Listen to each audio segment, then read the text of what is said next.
แจ๊กวันนี้มาแจ๊กอย่างหวานนี่เนาะอันนี้ลิ้นเองเนาะตอนนี้ซอยลิ้นจบเพลงเนาะเสียตัวซอยลิ้นจบเพลงให้เบิ่งเนาะตอนนี้ลิ้นธรรมดาเลยลิ้นแบบเอาลิ้นมาไปลองเบิ่งตัวจบเพลงเนาะ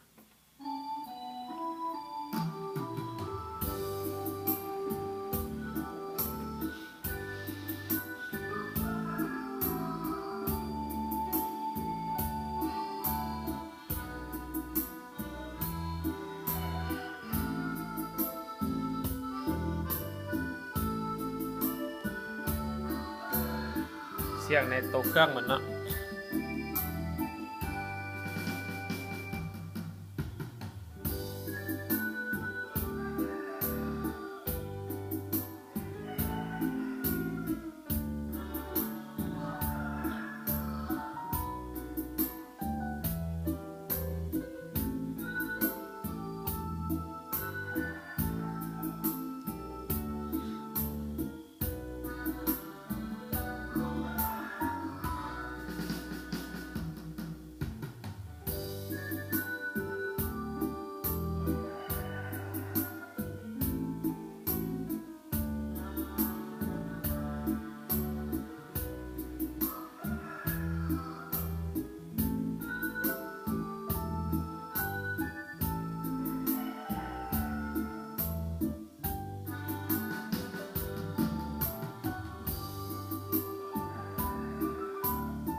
เดี๋ยวจบเพลงอ่ะ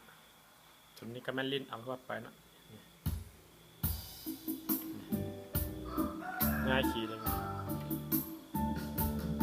ตัวนี้ลิ้นให้เองเนาะให้มากกะลดไปได้ลองเบิ่งเนาะ